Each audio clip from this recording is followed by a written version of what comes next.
Assalamualaikum warahmatullahi wabarakatuh. Apa kabar teman-teman semua? Kembali berjumpa dengan saya Denny Hakim di Denny Hakim Channel. Bagi Anda yang baru menyaksikan video ini, jangan lupa klik subscribe, like and share. Bagikan video ini kepada semua teman-teman Anda. Insya Allah video-video yang ada di dalam channel ini akan sangat bermanfaat buat kita semua.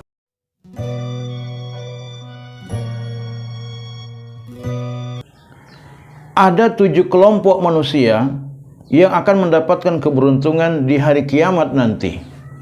Rasulullah SAW bersabda, "Sab'atun yuzilluhumullahu fi zillihi yawma la zilla illa zillu." Akan ada 7 kelompok manusia yang mereka akan mendapat perlindungan di hari kiamat nanti, di mana ketika itu tidak ada perlindungan kecuali perlindungan dari Allah Subhanahu wa taala. Di mana ketika itu suasana sangat mencekam, maka semua manusia mencari perlindungan karena mereka harus mempertanggungjawabkan setiap perbuatan mereka. Tapi Nabi menjanjikan ada 7 kelompok manusia yang akan mendapatkan keberuntungan. Siapakah mereka? Kelompok yang pertama adalah imamun adil, pemimpin yang adil. Pemimpin yang adil akan mendapatkan perlindungan, mendapatkan keberuntungan di hari kiamat nanti. Kenapa? Karena pemimpin yang adil adalah pemimpin yang didambakan oleh seluruh masyarakat. Bagaimana pemimpin yang adil itu? Pemimpin yang adil adalah pemimpin yang tidak condong ke kanan, tidak condong ke kiri. Tidak melihat apakah itu adalah saudaranya atau keluarganya. Ketika dia menegakkan hukum, maka dia berlaku adil sehingga memberikan perlindungan bagi masyarakat, masyarakat menjadi nyaman, masyarakat menjadi tentram adanya. Kemudian kelompok yang kedua adalah wasyabun nasya'a fi ibadatillahi ta'ala. Para pemuda yang mereka besar menjadi dewasa dalam ketaatan kepada Allah Subhanahu wa taala.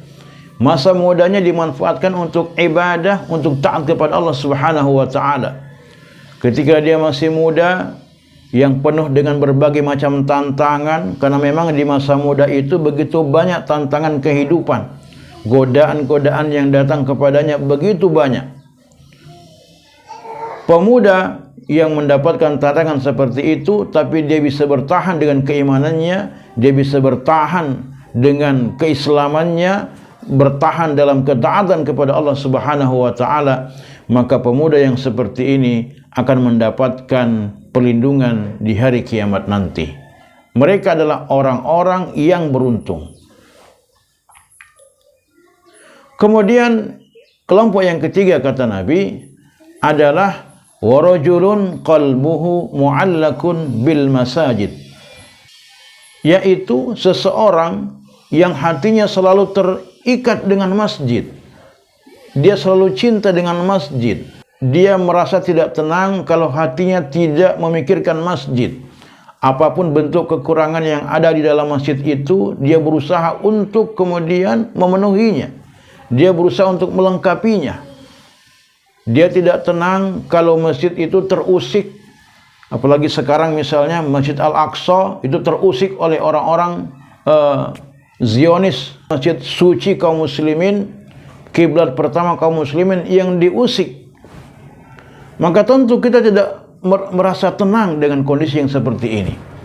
Seseorang yang hatinya selalu terikat, selalu terpikat dengan masjid, maka dia akan menjadi orang yang beruntung di hari kiamat.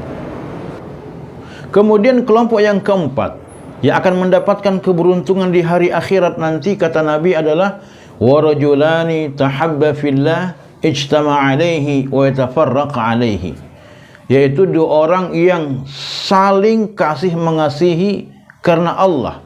Mereka bertemu dan berpisah karena Allah. Ada hubungan ukhuwah Islamiyah, ikatan akidah di antara mereka. Allah Subhanahu wa taala berfirman, "Innamal mu'minuna ikhwah." Sesungguhnya orang-orang mukmin itu bersaudara. Maka antara muslim yang satu dengan muslim yang lain tidak ada sekat di antara mereka. Sepanjang mereka mengucapkan 2 kalimat syahadat maka mereka adalah saudara kita yang wajib kita bela ketika mereka mendapatkan kesulitan, yang wajib kita lindungi ketika mereka mendapatkan ancaman, yang wajib kita kasihi ketika mereka membutuhkan kasih sayang kita.